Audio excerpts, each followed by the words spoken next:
결혼식은 화려했지만 영혼은 없었다. 서울의 가장 호화로운 호텔 연회장은 수천 송이의 흰 장미와 크리스탈 샹들리에로 장식되어 있었고, 대한민국의 정재계를 주름잡는 인물들이 모두 모여 새로운 권력의 결합을 축하했다.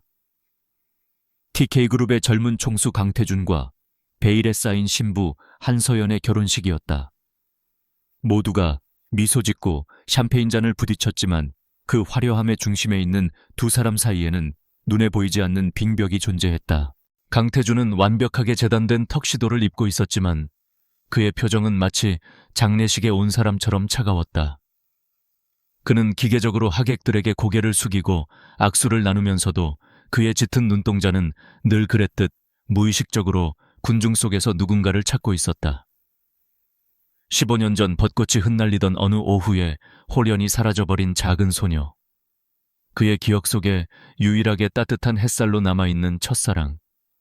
그에게 결혼은 죽은 할아버지의 유언을 이행하고 그룹의 불안정한 지분 구조를 안정시키기 위한 비즈니스 거래일 뿐이었다. 신부가 누구인지는 중요하지 않았다. 반면 순백의 웨딩드레스를 입은 한서연은 조용히 그의 곁에 서 있었다. 그녀는 화려한 보석이나 과한 화장 없이도 청초하게 빛났지만 그 아름다움은 마치 살아있는 인형처럼 현실감이 없었다. 그녀는 내내 입가에 희미한 미소를 띤 채 태준의 그림자처럼 행동했다. 사람들은 그녀의 겸손함과 우아함을 칭찬했지만 그 누구도 그녀의 텅 빈 눈동자 속 깊은 슬픔을 읽어내지 못했다. 그녀는 이 모든 상황을 받아들인 듯 보였지만 드레스 자락을 쥔 그녀의 손끝은 미세하게 떨리고 있었다. 길고 지루한 연회가 끝나고 두 사람은 마침내 하객들의 환호를 뒤로 한 채 호텔을 빠져나왔다. 번쩍이는 플래시 세례와 쏟아지는 꽃집 속에서 태준은 기계적으로 서연의 허리를 감싸 안고 차에 태웠다. 그러나 차문이 닫히는 순간 그는 마치 더러운 것을 만진 듯 손을 떼고는 그녀에게서 최대한 멀리 떨어져 앉았다. 차가운 침묵이 최고급 세단의 실내를 가득 채웠다. 창밖으로 서울의 야경이 스쳐 지나갔지만 두 사람 중 누구도 관심을 두지 않았다. 태준은 눈을 감은 채 관자놀이를 지그시 눌렀다. 머릿속이 복잡했다. 오늘 하루 그는 몇 번이고 이 모든 것을 집어치우고 싶다는 충동에 시달렸다. 이름도 얼굴도 모르는 여자와 평생을 엮여야 한다는 사실이 그를 역겹게 만들었다. 앞으로 우리가 살게 될 것입니다. 차가 한남동의 최고급 펜트하우스 앞에 멈춰서자 운전기사가 문을 열며 말했다. 태준은 아무 말 없이 차에서 내려 성큼성큼 안으로 들어갔다. 서연은 무거운 드레스 자락을 힘겹게 끌며 그의 뒤를 따랐다. 펜트하우스는 그의 성격만큼이나 차갑고 미니멀했다. 거대한 통유리창 너머로 한강의 야경이 그림처럼 펼쳐져 있었지만 내부는 온통 흑백톤의 가구와 최소한의 장식뿐이어서 사람 사는 온기라고는 전혀 느껴지지 않았다. 태준은 거실 중앙에 서서 넥타이를 거칠게 풀어헤치며 서연을 돌아보았다. 그의 눈빛에는 더 이상 대외용의 예의 따위는 없었다. 노골적인 경멸과 냉기가 가득했다. 한서연 씨. 그가 딱딱한 목소리로 그녀의 이름을 불렀다. 결혼한 지 몇 시간도 채 되지 않았지만 그는 그녀를 아내나 당신이라고 부를 생각이 전혀 없어 보였다. 네. 서연은 조용히 대답하며 그를 마주보았다. 그녀의 차분한 태도가 태준의 심기를 더욱 불편하게 만들었다. 그는 그녀가 울거나 적어도 당황하는 모습을 보이길 기대했다.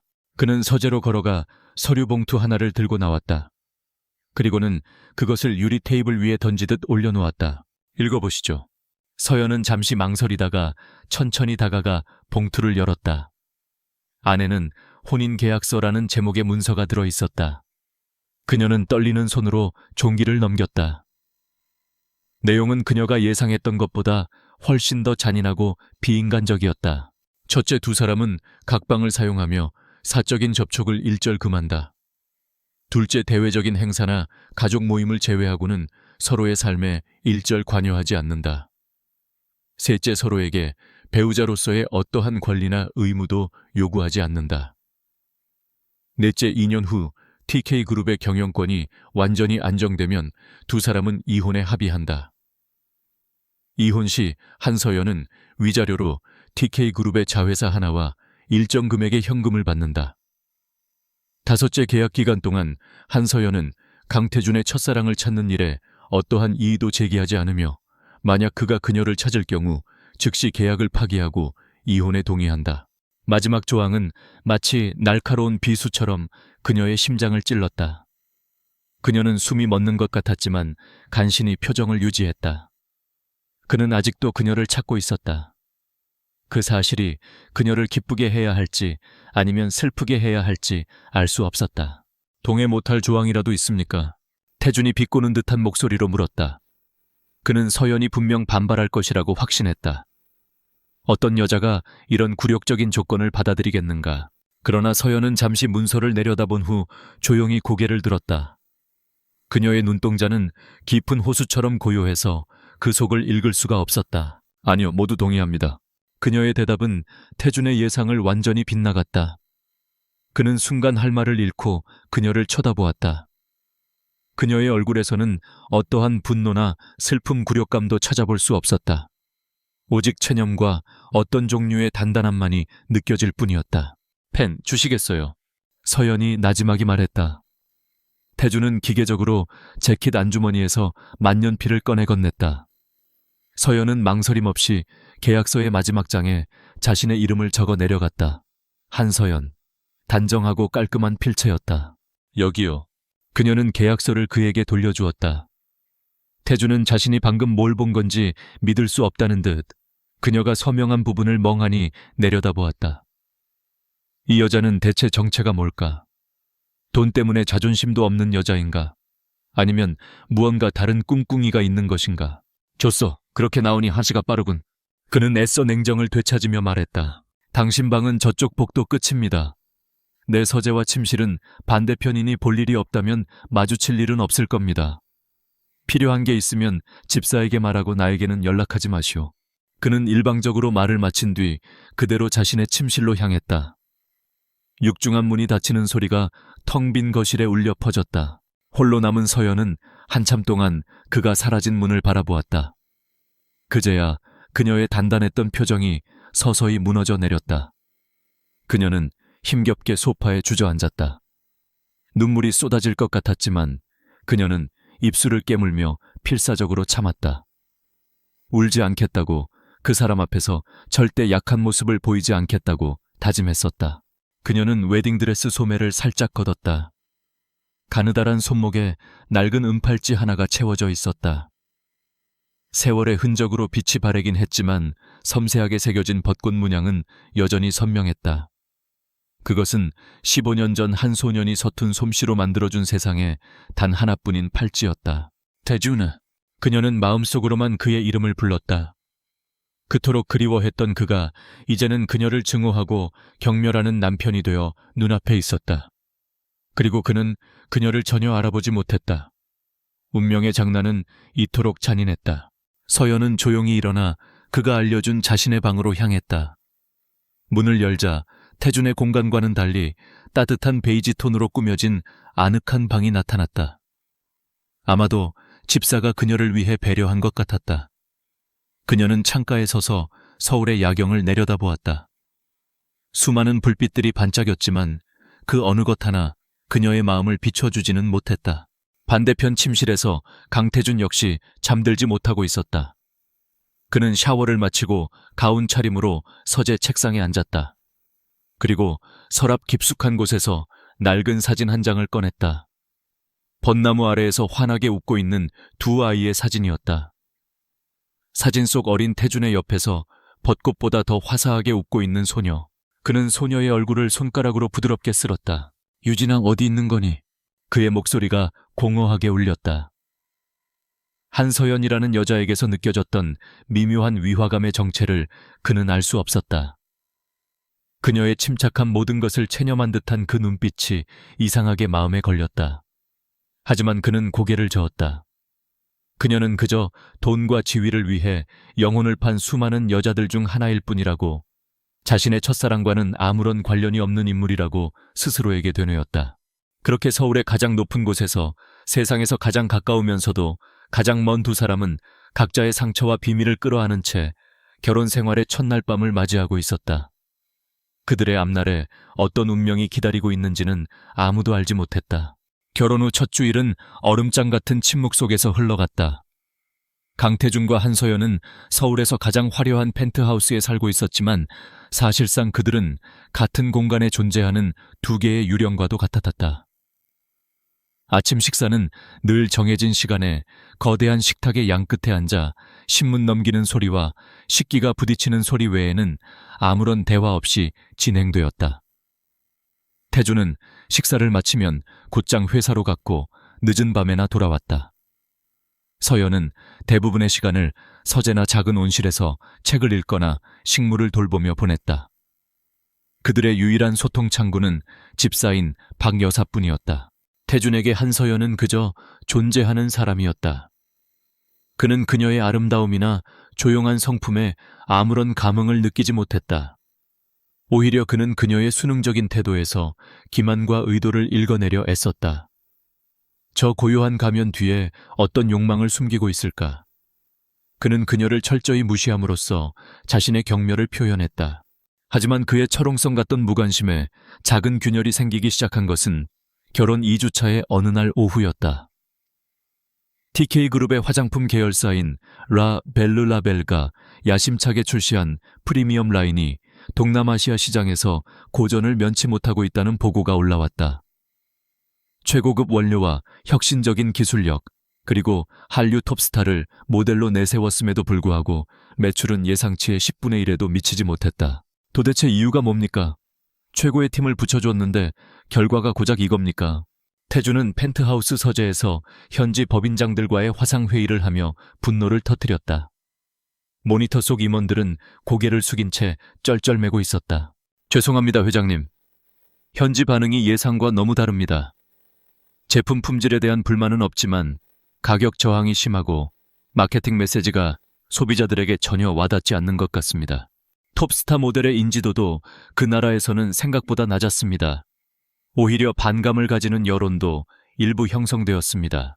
보고는 절망적이었다. 태주는 마른 세수를 하며 머리를 짚었다.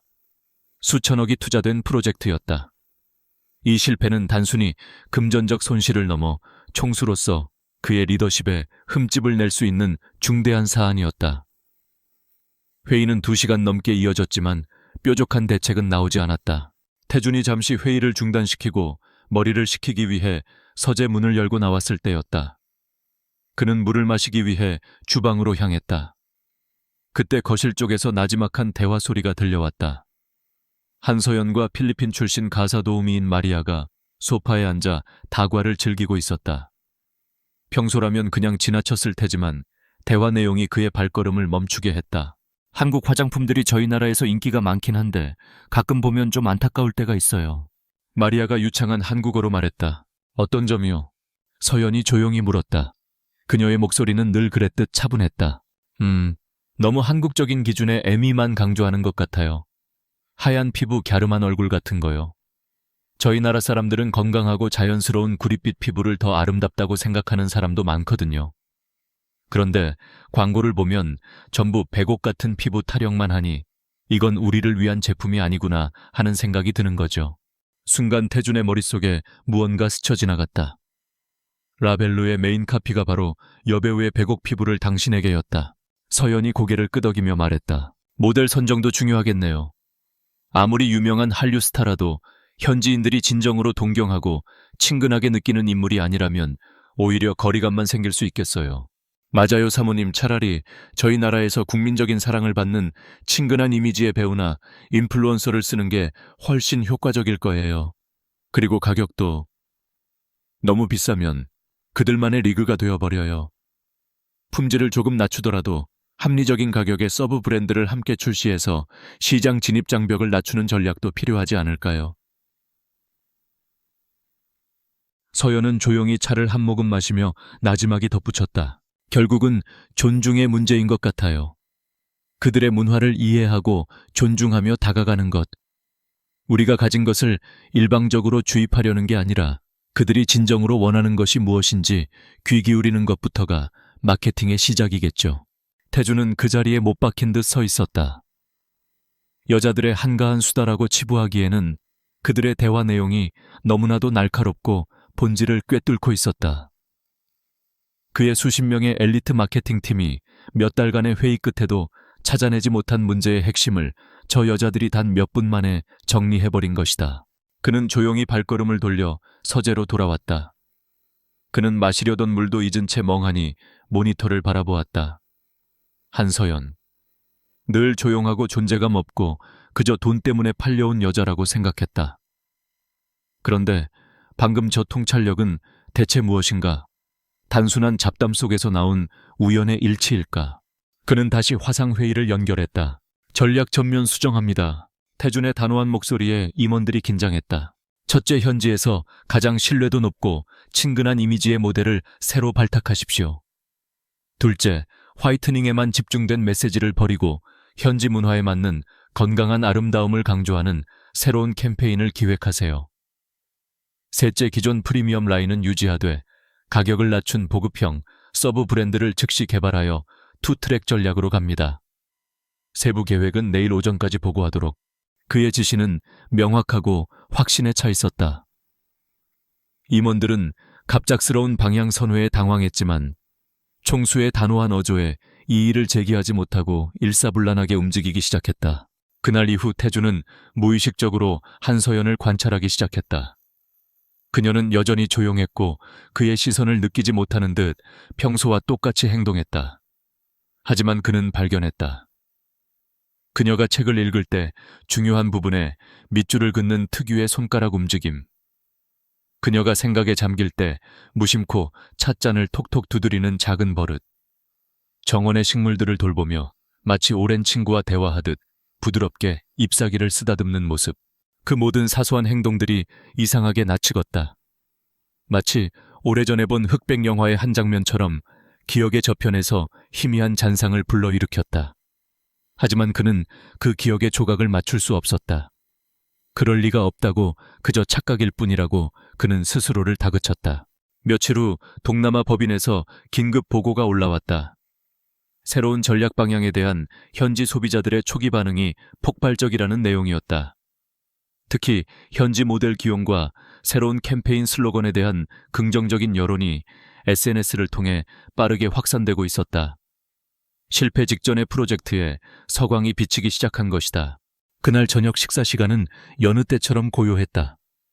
하지만 태주는 처음으로 침묵을 깼다. 사업 공부해 본 적 있습니까? 그의 갑작스러운 질문에 서연은 잠시 놀란 듯 포크를 멈췄다. 그녀는 곧 평정을 되찾고 고개를 저었다. 아니요. 그럼 동남아시아 시장에 대해 어떻게 그렇게 잘 아는 겁니까? 그는 일부러 무심한 척 물었지만 그의 눈은 그녀의 반응을 날카롭게 살피고 있었다. 그녀가 당황하거나 자신의 공을 인정받고 싶어 안다라는 모습을 보일 것이라 예상했다. 그러나 서연은 희미하게 미소 지을 뿐이었다. 그 미소는 무언가를 아는 자의 여유도 칭찬을 바라는 기대감도 아니었다. 그저 맑고 투명해서 속을 알 수 없는 미소였다. 그냥 잡지를 많이 읽는 편이라서요. 세상 돌아가는 이야기에 관심이 좀 있고요. 그녀는 너무나도 태연하게 대답하고는 다시 식사를 계속했다.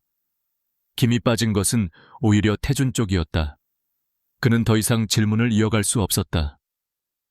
그녀의 대답은 완벽한 거짓말처럼 들렸지만 동시에 그 어떤 허점도 찾을 수 없었다. 그날 밤 태주는 서재에서 라벨르의 성공적인 전환 보고서를 읽으며 와인을 마셨다. 그는 자신의 성공에 만족해야 했지만 마음 한구석이 계속 찝찝했다. 그의 머릿속에서 한서연이라는 여자의 존재감이 점점 커지고 있었다. 단순한 무시와 경멸의 대상이었던 그녀는 이제 알 수 없는 변수가 되었다. 그녀는 누구일까? 저 고요한 가면 뒤에 무엇을 숨기고 있는 걸까?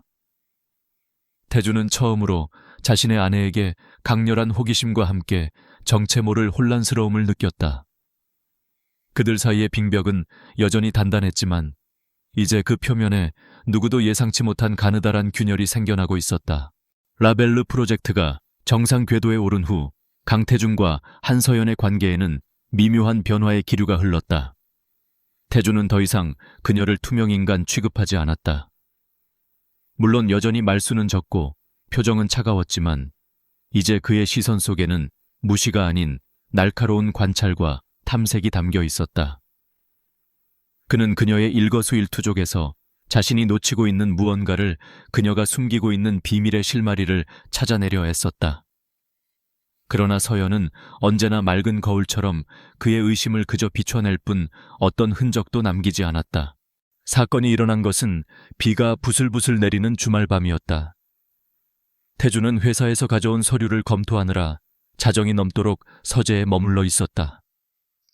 복잡한 수치와 보고서에 머리가 지끈거려 잠시 쉴 겸 서재를 나왔을 때 그는 희미한 콧노래 소리를 들었다. 아주 작고 가느다란 허밍. 그것은 펜트하우스의 작은 실내 온실 쪽에서 들려오고 있었다. 서연의 공간이었다. 그녀는 가끔 밤늦게 그곳에서 식물들을 돌보곤 했다. 평소 같았으면 무시하고 지나쳤을 것이다. 하지만 그 멜로디가 그의 발걸음을 그 자리에 얼어붙게 만들었다. 나라라라 나디라. 단순하고 조금은 서글픈 느낌마저 드는 멜로디. 그것은 세상에 그 누구도 알지 못하는 오직 그와 그의 첫사랑 유진만이 아는 노래였다. 12살 여름 두 아이가 낡은 오르골을 고쳐보려다 우연히 만들어낸 그들만의 비밀스러운 암호 같은 곡조.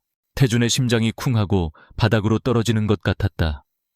머릿속의 모든 사고가 정지했다. 시간과 공간이 뒤틀리며 그의 눈앞에 15년 전의 벚꽃잎이 흩날렸다. 작은 손을 잡고 함께 웃던 소녀의 얼굴. 이건 우리 둘만 아는 노래야, 태준아, 라고 속삭이던 목소리가 귓가에 생생하게 울렸다. 그는 홀린 듯이 소리가 나는 쪽으로 걸어갔다. 심장이 미친 듯이 뛰었다. 한 걸음 한 걸음 내디딜 때마다 수만 가지 질문이 머릿속을 스쳐 지나갔다. 어떻게 저 여자가 어떻게 이 노래를 우연일까? 세상에 이런 우연이 존재할 수 있단 말인가? 온실의 유리문 앞에 다다랐을 때 그는 안을 들여다보았다. 은은한 조명 아래 서연이 작은 난초 화분에 물을 주며 노래를 흥얼거리고 있었다. 그녀의 옆모습은 고요하고 평화로워 보였다. 태주는 유리문에 손을 대고 그대로 밀고 들어가려 했다. 당장 그녀의 어깨를 붙잡고 어디서 이 노래를 들었는지, 대체 정체가 뭐냐고 소리치고 싶었다. 바로 그 순간 그녀의 허밍이 뚝 그쳤다. 마치 마법에서 깨어난 것처럼 그녀는 하던 일을 멈추고 창밖에 비 내리는 야경을 물끄러미 바라보았다. 그 순간이 영원처럼 길게 느껴졌다. 태주는 문고리를 잡으려던 손을 허공에 멈춘 채 움직일 수 없었다. 무엇을 물어야 한단 말인가? 방금 당신이 흥얼거린 노래는 내 어린 시절의 비밀인데 어떻게 아는 거요? 라고 미친 사람 취급을 받을 게 뻔했다. 어쩌면 정말 비슷한 멜로디를 우연히 흥얼거린 것뿐일지도 모른다. 그의 이성이 필사적으로 경고의 목소리를 냈다. 섣불리 움직이지 마. 네가 얼마나 오랫동안 그녀를 찾아 헤맸는지 잊었나 헛된 희망에 휘둘리지 마. 그는 천천히 뒷걸음질 쳤다. 심장은 여전히 거칠게 뛰고 있었지만 머리는 얼음처럼 차가워졌다. 그는 자신의 서재로 돌아와 문을 닫았다. 하지만 더 이상 서류의 글자들이 눈에 들어오지 않았다. 그의 온 신경은 벽 너머의 여자 한서연에게로 향해 있었다. 그녀에게서 느껴졌던 기묘한 기시감, 그녀의 놀라운 통찰력, 그리고 방금의 멜로디. 모든 조각들이 하나의 가능성을 가리키고 있었지만 그는 차마 그 가능성을 마주할 용기가 나지 않았다. 다음날 월요일 TK그룹 본사는 아침부터 분주했다. 태주는 밤새 한숨도 자지 못했지만 흐트러짐 없는 모습으로 출근했다. 그가 막 임원회의를 마치고 집무실로 돌아왔을 때 비서가 난처한 표정으로 보고했다. 회장님, 진영 코퍼레이션의 오수진 대표님께서 예고 없이 방문하셨습니다. 태준의 미간이 살짝 찌푸려졌다. 오수진. 진영그룹 회장의 외동딸이자 그 자신도 유능한 사업가였다. 한때는 정략결혼 상대로 거론되기도 했던, 그리고 지금도 노골적으로 그에게 집착을 보이는 여자. 들여보내. 잠시 후 화려한 붉은색 원피스, 차림에 오수진이 또각거리는 하이힐 소리와 함께 들어섰다. 그녀는 머리부터 발끝까지 자신감과 욕망으로 가득 차 있었다. 우리 바쁘신 강 회장님 얼굴 뵙기가 하늘의 별 따기네. 그녀는 마치 제 집무실인 양소파에 우아하게 앉으며 다리를 꼬았다. 용건이 뭐지, 오 대표? 태준은 서류에서 눈을 떼지 않은 채 차갑게 물었다. 용건이 있어야만 볼 수 있는 사이가 된 건가 우리가? 수진이 입술을 비죽이며 말했다. 그녀의 시선이 태준의 손에 끼워진 결혼 반지에 닿았다. 어머, 그 반지는 여전히 어색하네. 듣자 하니 어디 시골 구석에서 참새 한 마리를 주워왔다면서 그 큰 펜트하우스를 잘 두고는 있대. 그녀의 목소리에는 서연에 대한 경멸과 비아냥이 가득했다. 그녀는 태준이 자신의 말에 동조하며 그 시골뜨기 아내를 깎아내리기를 기대했다. 하지만 태준의 표정은 변함이 없었다. 그는 들고 있던 펜을 내려놓고 처음으로 수진을 똑바로 쳐다보았다. 그의 눈빛은 얼음보다 차가웠다. 내 사생활은 오 대표가 신경 쓸 일이 아니야. 사업적인 이야기가 아니면 이만 돌아가줬으면 좋겠군. 수진은 예상치 못한 반응에 순간 표정이 굳었다. 태준이 아무리 비즈니스적인 관계를 유지하려 해도 사석에서는 어느 정도 자신에게 여지를 주곤 했다. 그런데 오늘은 달랐다. 자신 앞에서 그 보잘것없는 여자를 감싸는 듯한 태도. 그것이 수진의 자존심을 건드렸다. 강태준, 지금 나한테 화내는 거야. 고작 그 여자 때문에. 화내는 게 아니라 사실을 말하는 거다. 여긴 회사고 지금은 근무 시간이야. 그 여자라는 호칭도 삼가도록 해. 엄연히 내 아내니까. 그의 마지막 말은 수진에게 결정타를 날렸다. 내 아내. 그 단어가 그녀의 머릿속에서 비수처럼 울려 퍼졌다. 그녀는 잠시 할 말을 잃었다가 이내 붉은 입술을 끌어올려 억지 미소를 지었다. 알았어. 네가 그렇다면 그런 거겠지. 괜히 일하는데 방해했네. 다음에 봐. 그녀는 아무 일 없었다는 듯 자리에서 일어나 집무실을 나갔다. 하지만 문이 닫히자마자 그녀의 얼굴에서 미소는 사라지고 차가운 분노가 그 자리를 대신했다. 그녀는 복도를 걸으며 휴대폰을 꺼내 누군가에게 전화를 걸었다. 나야, 강태준 회장님께서 생각보다 그 여우한테 푹 빠지신 것 같네. 가만히 앉아서 기다릴 시간은 없겠어. 계획을 좀 앞당겨야겠어. 수화기 너머에서 조심스러운 목소리가 들려왔다. 어떻게 할까요? 한서연. 그 여자 뒷조사 지시한 건 어떻게 됐어? 먼지 하나까지 다 털어봐. 약점이 없는 사람은 없어. 학창시절 기록 가족관계, 돈 문제, 남자관계. 뭐든 좋아. 끄집어낼 게 분명히 있을 거야. 수진의 눈이 뱀처럼 번뜩였다. 감히 내 자리를 넘봐 어디서 굴러먹던 뼈다귀인지 모를 것이. 내가 어떻게 그 자리에 오르려 했는데. 그녀는 반드시 한서연을 강태준의 인생에서 그리고 이 세상에서 깨끗하게 지워버리겠다고 다짐했다. 그날 밤 펜트하우스로 돌아온 태준의 마음은 그 어느 때보다 복잡했다. 낮에는 오수진이 그의 신경을 긁었고 밤이 되자 다시 어젯밤의 멜로디가 그의 머릿속을 헤집어 놓았다. 그는 거실 소파에 앉아 아무 말 없이 서연의 방으로 향하는 복도 끝을 바라보았다. 그녀는 대체 누구일까? 자신의 세상에 갑자기 떨어진 순진한 이방인일까? 아니면 이 모든 것을 계획하고 접근한 영리한 사기꾼일까? 그녀가 유진일지도 모른다는 상상은 달콤했지만 동시에 끔찍한 두려움을 동반했다. 만약 그녀가 정말 유진이라면 자신은 15년간 찾아 헤맨 사랑을 제 손으로 경멸하고 짓밟은 것이 된다. 만약 그녀가 유진이 아니라면 지금 자신이 느끼는 이 혼란과 희미한 희망은 모두 잔인한 망상에 불과했다. 태준은 자리에서 일어났다. 그리고는 망설임 없이 서연의 방문 앞으로 걸어갔다. 그는 문 앞에서 잠시 멈춰 섰다. 노크를 해야 할까? 아니면 그냥 돌아서야 할까? 그의 손이 천천히 올라갔다. 강태준의 손은 한서연의 방문 앞에서 몇 초간 머물렀다. 노크를 하려는 듯 살짝 구부러졌던 손가락은 그러나 결국 힘없이 아래로 떨어졌다. 그는 아직 준비가 되지 않았다. 만약 그녀가 정말 유진이라면, 그리고 그 사실을 자신의 입으로 확인하게 된다면 그 파급력을 감당할 수 없을 것 같았다. 그는 차라리 이 혼란스러운 미스터리 속에 잠시 더 머무는 쪽을 택했다. 그는 조용히 발걸음을 돌려 자신의 침실로 향했다. 그날 밤 그는 처음으로 그녀와 같은 지붕 아래 있다는 사실을 고통스러울 정도로 선명하게 인식하며 잠을 설쳤다. 며칠 후 주말을 맞아 강 회장의 본가에서 가족 모임이 열렸다. TK그룹의 창업주이자 태준의 할아버지인 강건일 명예회장의 팔순을 기념하는 조촐한 저녁 식사 자리였다.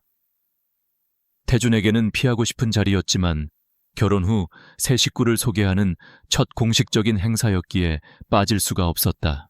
태준과 서연은 약속이라도 한 듯 대외용 부부의 가면을 쓰고 채올랐다. 태준은 평소의 칼 같은 수트 대신 좀 더 부드러운 느낌의 캐주얼 정장을, 서연은 단아한 연보라색 한복을 곱게 차려입었다. 그녀의 모습은 마치 한 폭의 동양화 같아서 태준은 자신도 모르게 잠시 시선을 빼앗겼다. 본계 가면 말 조심하고 행동 조심하시오. 우리 집안 어른들 보통 내기가 아니니. 차 안에서 그가 딱딱한 목소리로 경고했다. 알고 있습니다. 서연은 창밖을 보며 조용히 대답했다. 그녀의 옆 얼굴은 평온해 보였지만 한복 옷고름을 매만지는 손끝에서는 희미한 긴장이 느껴졌다. 북악산 자락에 위치한 강 회장의 본가는 위험 있는 한옥 대저택이었다. 두 사람이 도착하자 집안 사람들이 모두 나와 그들을 맞았다.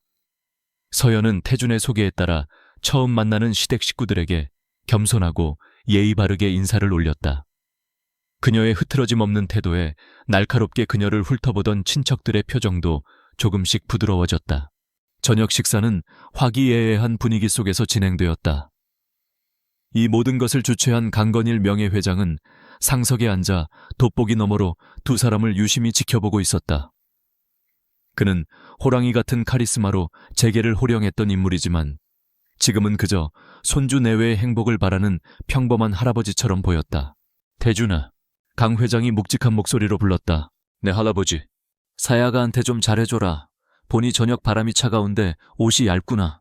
그 말에 모든 시선이 서연에게로 쏠렸다. 태준은 순간 멈칫했지만 곧 자리에서 일어나 자신의 재킷을 벗어 서연의 어깨에 덮어주었다.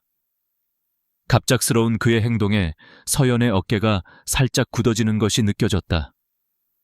그의 손이 그녀의 어깨에 닿는 순간 얇은 한복 천 너머로 그녀의 온기가 전해졌다. 익숙하면서도 낯선 감각에 그의 심장이 미세하게 동요했다. 감사합니다. 서연이 고개를 살짝 숙이며 작게 속삭였다. 두 사람의 어색한 모습을 강 회장은 의미심장한 미소로 지켜볼 뿐이었다. 식사가 중반쯤 무르익었을 때였다.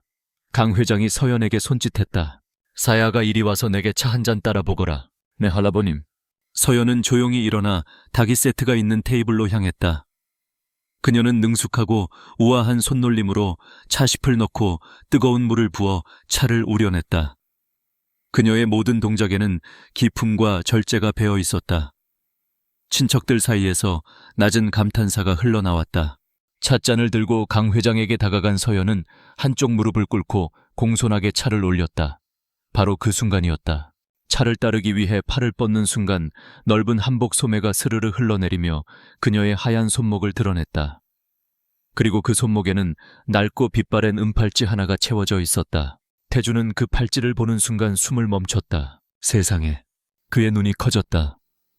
시간이 멈춘 듯 주위의 모든 소음이 사라지고 그의 세상에는 오직 그 팔찌 하나만 존재하는 것 같았다. 섬세하게 새겨진 벚꽃 문양. 세월이 흘러 은빛은 탁해졌지만 그 모양은 그의 기억 속에 박제된 것처럼 똑같았다. 소년 시절 할아버지가 주신 작은 은 조각을 들고 며칠 밤낮을 낑낑대며 만들었던 세상에 단 하나뿐인 팔찌. 손가락을 베어가며 서툰 솜씨로 새겨 넣었던 벚꽃.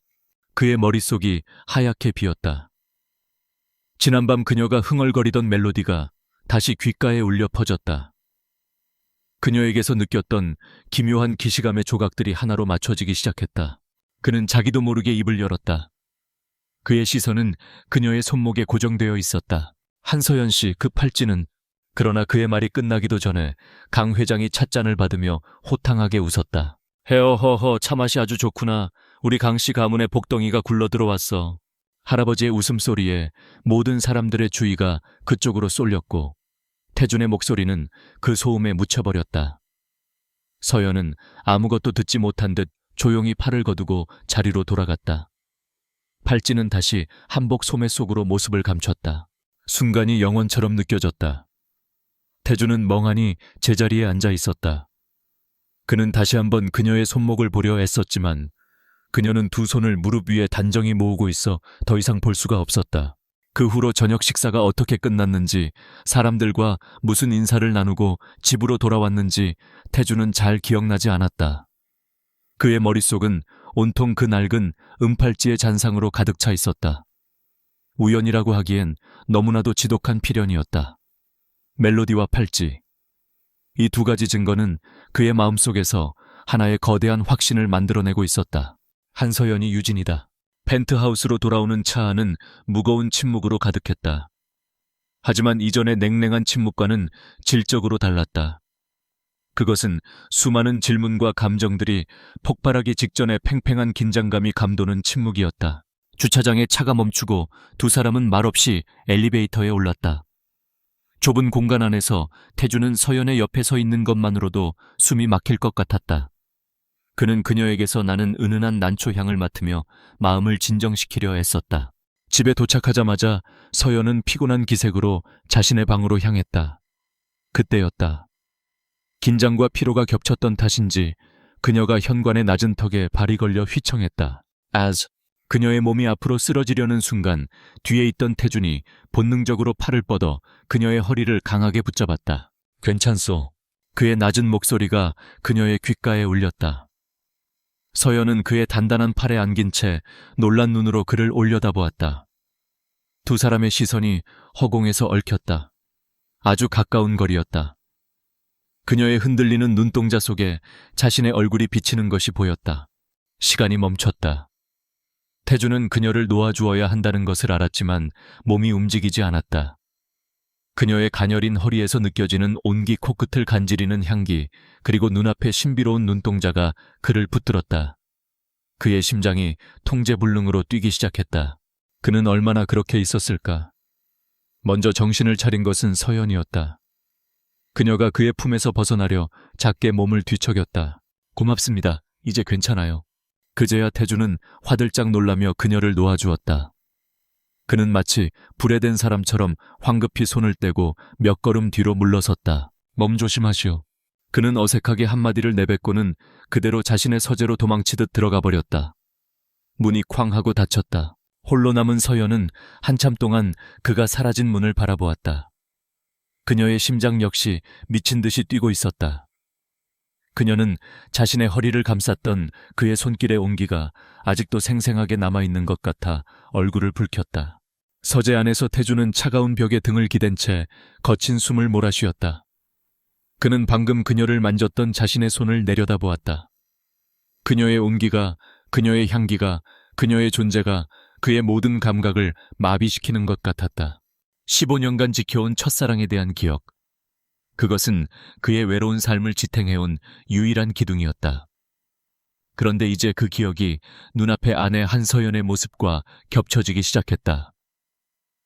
그녀를 향한 증오와 경멸은 이미 온데간데 없이 사라지고 그 자리에 감당할 수 없을 만큼 혼란스럽고 강렬한 감정이 파도처럼 밀려오고 있었다. 그는 이 감정의 정체가 무엇인지 알 수 없었다. 강태준의 혼란은 날이 갈수록 깊어졌다. 한서연이 유진일지도 모른다는 심증은 거의 확신으로 변해갔지만 그는 섣불리 진실을 확인할 수 없었다. 15년이라는 시간은 너무나도 길었고 만약 그녀가 정말 유진이라면 왜 이제 와서 정체를 숨기고 자신의 곁에 나타난 것인지 그 이유를 알 수 없었기 때문이다. 그의 머릿속은 수만 개의 질문으로 가득 찼지만 그는 차마 그녀에게 다가가 혹시 당신이 유진이요? 라고 물을 용기가 없었다. 그 질문 하나에 자신의 세상이 송두리째 무너져 내릴 수도 있다는 두려움 때문이었다. 그의 이런 내적 갈등을 비웃기라도 하듯 외부에서는 거대한 폭풍우가 몰려오고 있었다. 오수진은 자신이 고용한 흥신소로부터 한서연에 대한 뒷조사 보고서를 받아들고 만족스러운 미소를 지었다. 한서연, 고아 출신의 지방대를 겨우 졸업하고 이렇다 할 경력도 없고 가족이라고는 시골에서 작은 식당을 하는 양부모가 전부라.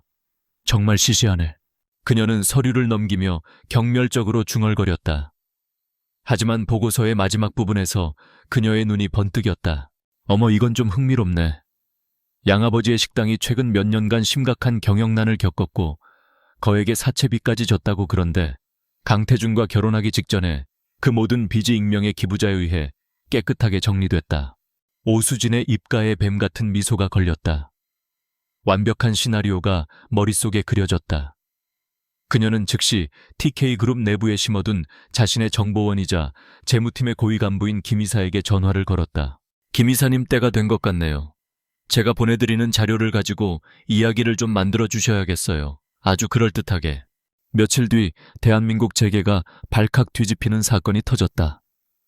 한 경제 전문지에서 TK그룹의 차세대 반도체 기술과 관련된 미공개 정보가 경쟁사인 중국의 화성테크로 유출되었다는 의혹을 단독 보도한 것이다. 기사는 매우 구체적이었다. 유출된 자료의 종류, 예상되는 피해액, 그리고 내부 정보 제공자의 존재 가능성까지 암시하고 있었다. 기사가 터져 나오자마자 TK그룹의 주가는 폭락하기 시작했다. 하루 만에 시가총액 수조 원이 증발했다. 그룹 본사는 비상체제에 돌입했고 긴급 이사회가 소집되었다. 회장님, 이게 도대체 어떻게 된 일입니까? 그룹의 명운이 걸린 기술이 유출되다니요. 당장 범인을 색출하고 대책을 내놓으십시오. 그렇지 않으면 주주들이 가만히 있지 않을 겁니다. 이사진의 거센 압박에 태주는 굳은 표정으로 앉아 있었다. 그는 이미 내부 감사팀을 총동원하여 정보 유출 경로를 추적하라고 지시한 상태였다. 하지만 그의 마음속에는 불길한 예감이 피어오르고 있었다. 이 모든 것이 너무나도 정교하고 마치 누군가 잘 짜인 각본대로 움직이는 것 같았다. 그리고 그 불길한 예감은 몇 시간 뒤 끔찍한 현실이 되어 그의 앞에 나타났다. 감사팀장이 사색이 된 얼굴로 그의 집무실을 찾아왔다. 그의 손에는 두툼한 보고서가 들려 있었다. 회장님, 믿기 힘드시겠지만 증거들이 한 곳을 가리키고 있습니다. 어디지? 태준이 낮은 목소리로 물었다. 감사팀장은 차마 입이 떨어지지 않는 듯 잠시 망설이다가 어렵게 입을 열었다. 사모님 한서연 여사님이십니다. 뭐라고? 태준은 자리에서 벌떡 일어났다. 그의 눈빛이 살벌하게 변했다. 헛소리하지 마. 그게 무슨 말도 안 되는 소리야. 하지만 회장님, 증거가 너무나도 명백합니다. 감사팀장은 떨리는 손으로 보고서를 펼쳤다. 거기에는 충격적인 내용들이 담겨 있었다. 첫째, 한서연의 개인 계좌로 결혼 직전 출처를 알 수 없는 거액의 자금이 여러 차례에 걸쳐 입금된 내역. 공교롭게도 그 자금은 그녀의 양아버지가 사채빚을 갚는 데 사용된 금액과 거의 일치했다. 둘째, 한서연의 노트북에서 발견된 암호화된 파일. 파일을 복원하자 화성테크의 고위 관계자와 주고받은 것으로 보이는 이메일 여러 통이 나왔다. 이메일에는 TK그룹의 내부 정보를 넘기는 대가로 돈을 요구하는 내용이 적나라하게 담겨 있었다. 셋째, 그녀가 최근 화성테크의 국내 브로커와 비밀리에 만나는 모습이 찍힌 파파라치 사진 몇 장. 모든 증거는 오수진과 김 이사가 완벽하게 조작해낸 것이었다. 하지만 겉으로 보기에는 너무나도 치밀하고 논리적이어서 반박의 여지가 없어 보였다. 태주는 보고서를 집어던지듯 책상 위에 내려놓았다. 그의 손이 부들부들 떨렸다. 머릿속이 터질 것 같았다. 아니야, 그럴 리가 없어. 그녀는 유진일지도 모르는데 내 첫사랑이 나를 배신할 리가 없어. 하지만 그의 이성은 차갑게 속삭였다. 15년이나 지나지 않았나. 사람은 변해. 그녀가 돈 때문에 너에게 접근했고 더 큰 돈을 위해 너를 배신한 것이라면, 그녀가 너에게 보여준 모든 모습이 치밀하게 계산된 연기였다면, 그녀가 흥얼거린 노래도 차고 있던 팔찌도 모두 너를 속이기 위한 미끼였다면, 의심은 꼬리에 꼬리를 물고 그의 이성을 좀먹기 시작했다. 그녀를 향해 싹트던 희미한 믿음과 애정은 거대한 배신감과 분노의 파도에 휩쓸려 흔적도 없이 사라지는 듯했다. 그날 밤 태주는 술에 취해 펜트하우스로 돌아왔다. 그의 눈은 분노로 시뻘겋게 충혈되어 있었다. 거실에서 책을 읽고 있던 서연은 그의 모습을 보고 놀라 자리에서 일어났다. 무세운 일 있으셨어요? 왜 이렇게 술을...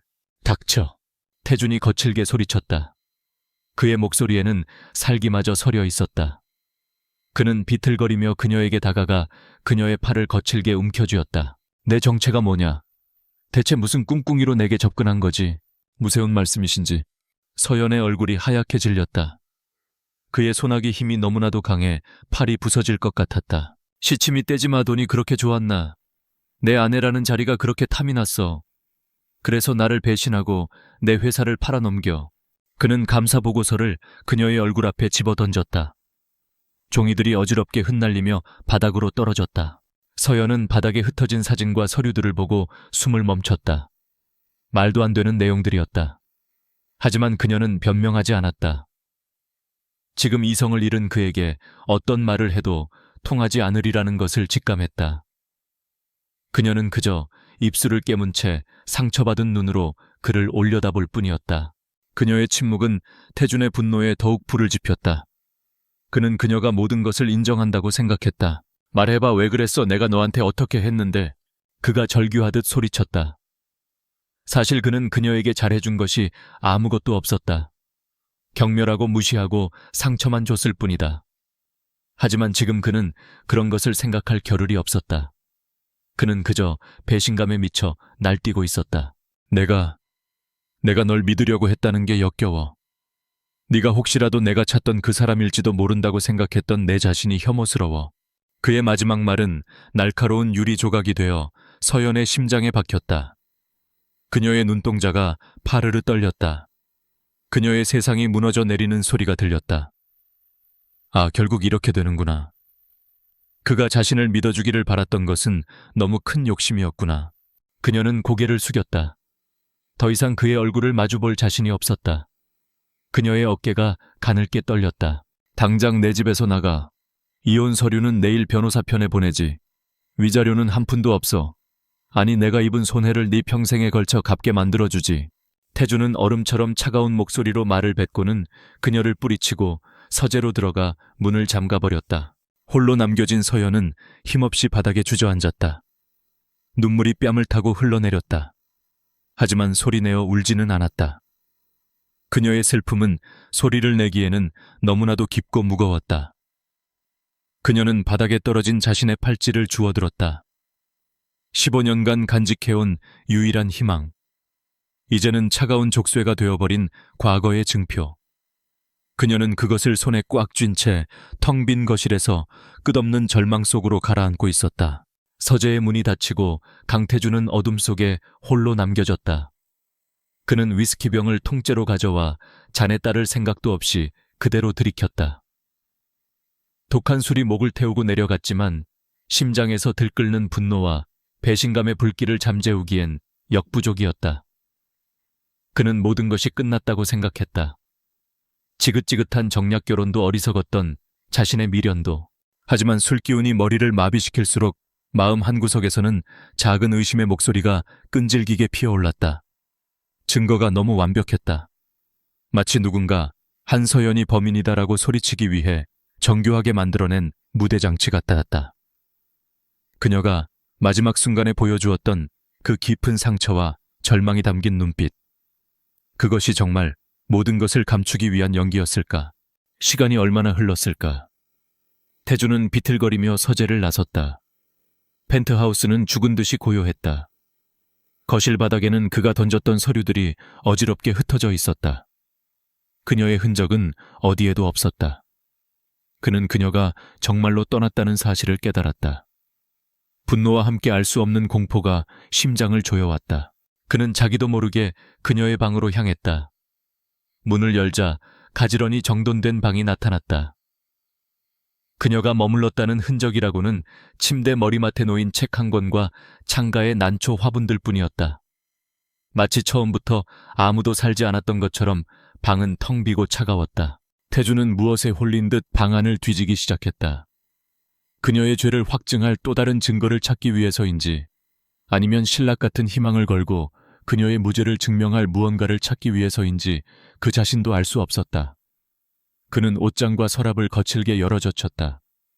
그러나 나오는 것이라고는 계절이 지난 옷가지와 몇 권의 책뿐이었다. 그가 마지막으로 옷장 구석의 작은 서랍을 열었을 때였다. 그 안에는 낡고 자그마한 오동나무 상자 하나가 놓여 있었다. 자물쇠도 없는 평범한 상자였다. 태주는 잠시 망설였다. 남의 비밀을 엿보는 듯한 죄책감이 들었지만 그는 이내 상자를 꺼내들었다. 뚜껑을 열자 오래된 나무 냄새와 함께 그의 심장을 먹게 할 것들이 모습을 드러냈다. 상자의 가장 위에는 부드러운 벨벳 천 위에 놓인 은팔찌가 있었다. 그가 가족 모임에서 보았던 바로 그 팔찌였다. 그는 떨리는 손으로 팔찌를 집어들었다. 달빛 아래 벚꽃 문양의 서툰 조각이 선명하게 보였다. 이것은 모조품이 아니었다. 그가 12살 때 며칠 밤을 세워가며 만들었던 바로 그 팔찌였다. 조각칼에 베인 손가락의 상처까지도 기억이 났다. 팔찌 아래에는 빛바랜 사진 한 장이 있었다. 그가 자신의 서재에 고이 간직하고 있는 것과 똑같은 벚나무 아래에서 찍은 사진. 하지만 아주 약간 구도가 달랐다. 아마도 연사로 찍힌 다른 컷인 듯했다. 사진 속에서 어린 유진은 그의 어깨에 살짝 머리를 기댄 채 세상 가장 행복한 미소를 짓고 있었다. 그는 사진을 뒤집었다. 그리고 그 뒷면에 적힌 어설픈 아이의 글씨를 보고 그대로 얼어붙었다. 태준이와 유진이 영원한 친구. 유진이, 그녀의 이름은 분명 최유진이었다. 사진 밑에는 비닐 코팅된 작은 서류가 있었다. 가족관계 증명서였다. 그는 숨을 멈추고 서류를 읽어 내려갔다. 최유진, 부모의 이름과 생년월일, 그리고 부모의 사망 이후 한씨 부부에게 입양되어 한서연으로 개명했다는 기록이 선명하게 적혀 있었다. 모든 조각이 맞춰졌다. 그녀가 흥얼거리던 멜로디, 그녀에게서 느꼈던 기시감, 그녀의 은팔찌, 그리고 이 사진과 서류. 한서연은 최유진이었다. 그가 15년간 애타게 찾아 헤맨 첫사랑. 그가 경멸하고 모욕하고 증오하고 그리고 방금 제 손으로 지옥으로 밀어넣은 바로 그 여자였다. 태준의 입에서 의미를 알 수 없는 신음이 터져 나왔다. 그는 손에 든 사진과 서류를 부들부들 떨며 그대로 무릎을 꿇고 주저앉았다. 분노는 흔적도 없이 사라지고 그 자리를 감당할 수 없는 후회와 절망, 그리고 심장을 찢는 듯한 사랑이 채웠다. 자신이 무슨 짓을 했는지, 그가 얼마나 잔인하게 그녀를 상처 입혔는지 깨달았다. 그녀는 모든 것을 알고 있었던 것이다. 자신이 그녀를 찾고 있다는 사실도, 그리고 자신이 그녀를 알아보지 못한다는 사실도. 그 모든 것을 알면서도 그녀는 묵묵히 그의 곁에서 그의 경멸을 감내하고 있었던 것이다. 그의 눈에서 뜨거운 눈물이 쏟아졌다. 그것은 울음이라기보다는 상처 입은 짐승이 내지르는 고통스러운 절규에 가까웠다. 바로 그 시각 오수진은 자신의 사무실에서 만족스러운 표정으로 와인을 마시고 있었다. 계획은 성공했다. 하지만 그녀는 만족스럽지 않았다. 강태준이 분노에 차 있긴 했지만 그 분노의 이면에는 여전히 한서연에 대한 지독한 미련이 남아있음을 직감했다. 한서연이 살아있는 한 그녀는 언제든 강태준 앞에 다시 나타날 수 있는 위협적인 존재였다. 오수진은 차가운 결정을 내렸다. 그녀는 다시 한번 김 이사에게 전화를 걸지 않았다. 이번에는 더 어둡고 더 확실한 해결책에 연락했다. 나다. 처리할 사람이 있어. 그냥 그의 인생에서 사라지게 하는 걸로는 부족해. 영원히, 깨끗하게. 그녀는 한서연이 펜트하우스를 떠났다는 것을 알고 있었다. 혼자가 된 그녀는 완벽한 먹잇감이었다. 한편 절망의 나락에서 허우적대던 태준은 문득 정신이 번쩍 들었다. 후회하고 있을 시간이 없었다. 그는 그녀를 찾아야 했다. 사과해야 했다. 그녀를 지켜야 했다. 그는 휴대폰을 집어들어 비서실장에게 전화를 걸었다. 그의 목소리는 찢어질 듯 쉬어 있었지만 그 어느 때보다 단호했다. 지금 당장 한서연 씨의 위치를 추적해 수단과 방법을 가리지 마. 전화를 끊기 무섭게 이번에는 그의 최측근인 감사팀장에게서 전화가 걸려왔다. 회장님 이상한 점을 발견했습니다. 사모님께 씌워진 혐의 증거들, 이메일의 발신 IP와 자금 이체 기록을 역추적해보니 모두 저희 회사 재무팀의 김 이사를 거쳐 진영 코퍼레이션 쪽 서버를 통해 조작된 흔적이 나왔습니다. 이건 함정입니다. 태준의 눈이 번뜩였다. 오수진, 역시 그녀였다. 알아. 지금은 그게 중요한 게 아니야. 그는 전화를 끊고 자리에서 일어섰다. 바로 그때 비서실장에게서 연락이 왔다. 회장님 찾았습니다. 한서연 씨의 휴대폰 마지막 신호가 두 분의 어린 시절 동네였던 서대문구의 오래된 공원 근처에서 잡혔습니다. 그곳은 벚나무가 있던 공원이었다. 그녀가 그들의 추억이 있는 장소로 간 것이다. 태준은 심장이 멎는 것 같아졌다. 그는 재킷을 집어들고 미친 듯이 밖으로 뛰쳐나갔다. 밤의 도로는 한산했다. 그는 스포츠카의 엔진이 터져라 가속 페달을 밟았다. 그의 머릿속에는 오직 그녀를 구해야 한다는 생각뿐이었다. 오수진의 악랄함을 아는 그는 그녀가 단순히 서연을 쫓아내는 것에서 그치지 않으리라는 것을 직감했다. 공원 근처의 낡은 골목길에 접어들었을 때 그는 저 멀리서 익숙한 택시 한 대를 발견했다. 그리고 그 뒤를 번호판 없는 검은색 세단 한 대가 위협적으로 바싹 따라붙고 있었다. 유진아. 그는 경적을 울리며 속도를 더욱 높였다. 검은색 세단은 그의 차를 발견하고는 방향을 틀어 택시의 옆구리를 그대로 들이받으려 했다. 끽! 태주는 핸들을 미친 듯이 꺾어 자신의 차로 세단의 앞을 가로막았다. 두 대의 차가 굉음을 내며 부딪혔다. 충격으로 에어백이 터져 나왔지만 그는 아랑곳하지 않고 차 문을 박차고 나갔다. 검은 세단에서도 험악한 인상의 남자 두 명이 쇠 파이프를 들고 내렸다. 유진아 괜찮아. 그는 박살난 택시의 뒷문을 열며 소리쳤다. 안에는 충격으로 정신을 잃은 택시기사와 겁에 질려 하얗게 변한 서연이 앉아 있었다. 그녀의 이마에서는 피가 흐르고 있었다. 태준 씨. 그녀는 믿을 수 없다는 듯 그를 보며 중얼거렸다. 움직이지 마. 내가 다 해결할게. 그는 재킷을 벗어 그녀의 어깨를 감싸주었다. 그리고는 돌아서서 쇠 파이프를 든 남자들을 마주했다. 그의 눈은 분노로 이글거렸다. 내 여자한테서 손 떼. 그의 목소리는 지옥에서 울려오는 것처럼 낮고 서늘했다. 격렬한 몸싸움이 벌어졌다. 태주는 수적으로 불리했지만 사랑하는 사람을 지키려는 남자의 힘은 상상을 초월했다. 그는 필사적으로 싸웠다. 마침내 멀리서 경찰 사이렌 소리가 울려오자 남자들은 당황하여 차를 버리고 도망쳤다. 태주는 피투성이가 된 몸을 이끌고 다시 택시로 다가갔다. 그는 뒷문을 열고 떨고 있는 서연을 조심스럽게 안아 차 밖으로 이끌어냈다. 그는 그녀를 자신의 품에 가득 안았다. 아주 오랫동안 찾아 헤맸던 그의 세상의 전부를. 미안해, 내가 미안해, 유진아. 그는 그녀의 귓가에 속삭였다. 마침내 15년 만에 처음으로 그녀의 진짜 이름을 불렀다. 서연 아니 유진은 그의 품에 안겨 참았던 눈물을 터뜨렸다. 혼란과 공포, 그리고 안도감이 뒤섞인 뜨거운 눈물이었다. 경찰 사이렌 소리가 밤의 정적을 깨고 가까워졌다. 강태주는 한유진을 품에 꼭 껴안은 채 그녀의 가녀린 어깨에 얼굴을 묻었다. 15년의 세월을 뛰어넘어 마침내 그는 잃어버렸던 자신의 세상을 되찾았다. 그녀의 천, 그녀의 숨결, 그녀의 눈물. 그 모든 것이 현실이라는 사실에 감사하며 그는 눈을 감았다. 경찰과 구급차가 도착하고 현장은 순식간에 소란스러워졌다. 유진은 이마의 상처 때문에 병원으로 이송되었고 태주는 경찰에게 간단한 진술을 마친 뒤 곧바로 그녀를 따라 병원으로 향했다. 그는 단 한순간도 그녀의 곁을 떠나고 싶지 않았다. 응급실의 차가운 복도에서 기다리는 시간은 지옥처럼 길었다. 다행히 유진의 상처는 깊지 않았고 가벼운 뇌진탕 외에는 큰 이상이 없다는 진단이 나왔다. 그녀가 병실로 옮겨지고 태주는 그녀의 침대 곁을 지켰다.